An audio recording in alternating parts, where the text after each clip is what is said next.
शुभ संध्या काल मित्रों, आइए फिर से हम इस चैनल पर उपस्थित हुए हैं शब्द रूप लेकर अकारांत। तो आइए हम पहले रूप पढ़ते थे।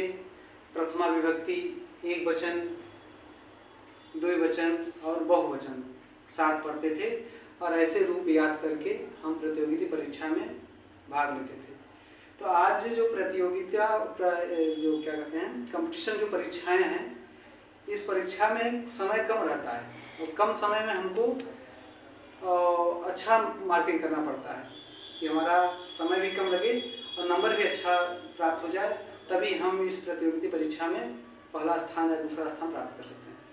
तो कैसे हम रूप को तैयार करें कि हमारा रूप भी तैयार हो जाए और हमें अच्छा नंबर भी प्राप्त हो जाए। तो एक ट्रिक के माध्यम से, एक सरल तरीका हम आप लोगों को बताने जा रहा हूँ।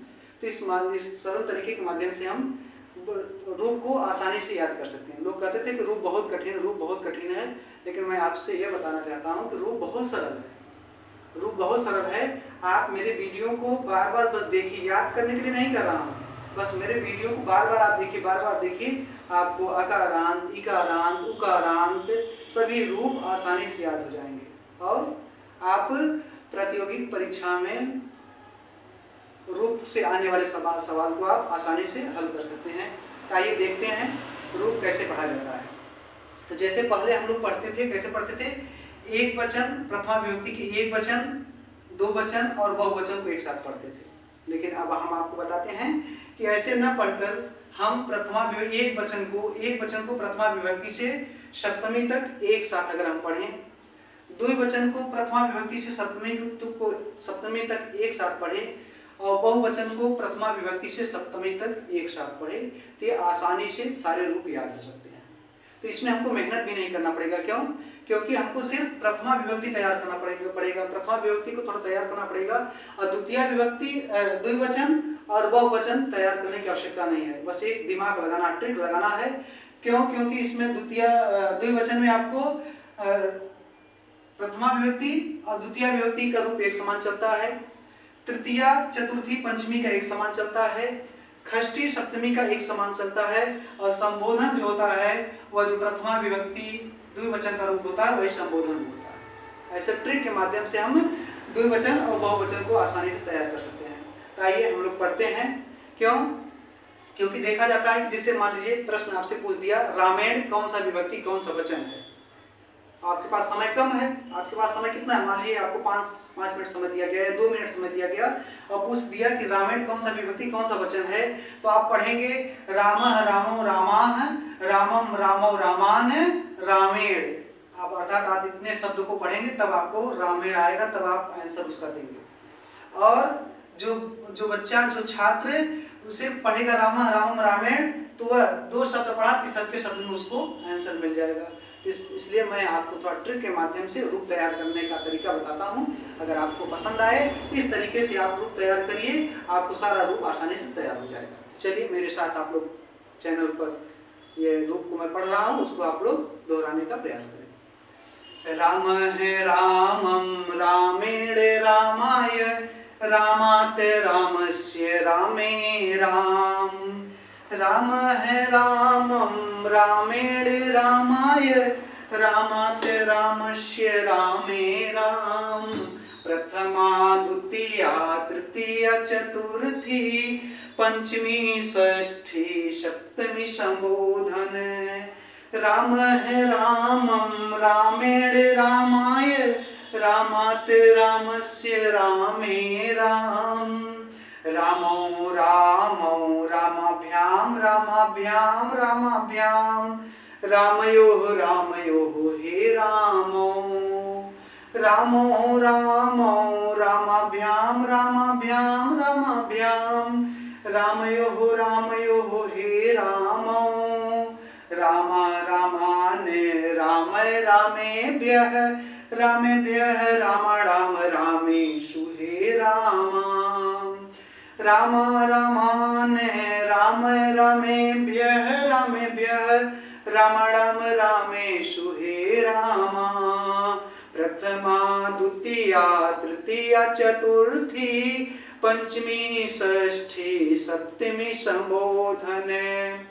राम है रामम रामेण रामाय रामात् रामस्य रामे राम। राम है रामम रामेण रामाय रामात् रामस्य रामे राम।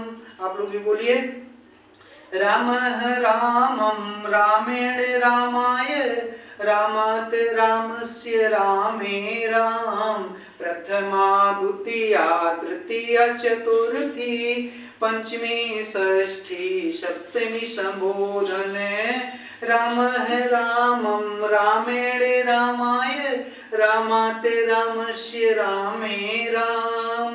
द्विवचन, रामो रामो रामाभ्याम रामाभ्याम रामाभ्याम रामयोः रामयोः हे रामो। पुनः द्विवचन, रामो रामो रामाभ्याम रामाभ्याम रामाभ्याम रामयोः रामयोः हे रामो।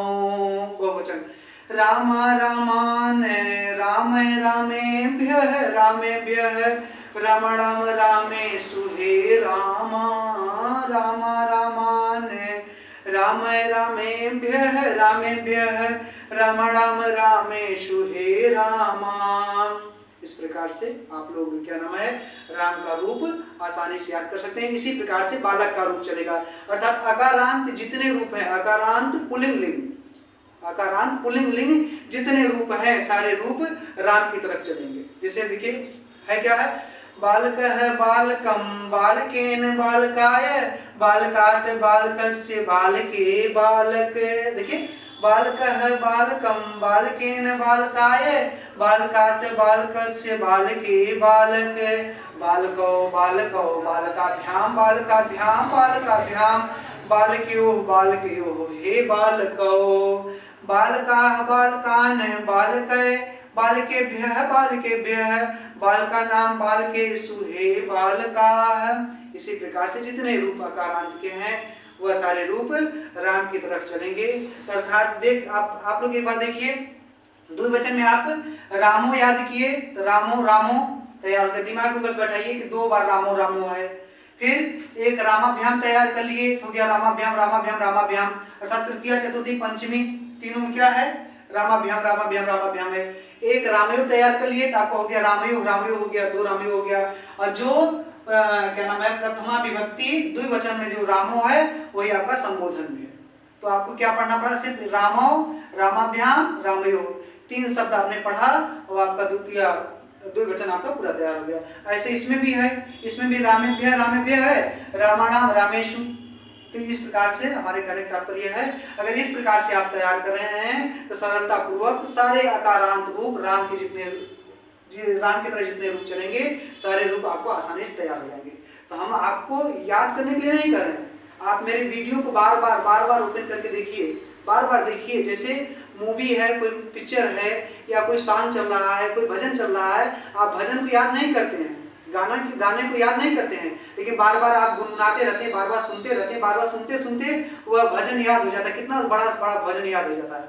इस प्रकार इसीलिए हम करें इस रूप को, इस हमारे चैनल को बार बार आप देखिए, बार बार देखिए और आपको क्या नाम है यह रूप आपको तैयार हो जाएगा। तो अब अगले क्या नाम है वीडियो में हम इकारांत संबंधित हरि का रूप आपके सामने लेकर आएंगे। तो हम यही कहना चाह रहे हैं कि हमारे इस चैनल को बार बार देखिए, आपको सारा रूप आसानी के साथ तैयार हो जाएगा। इसलिए धन्यवाद, नमस्कार।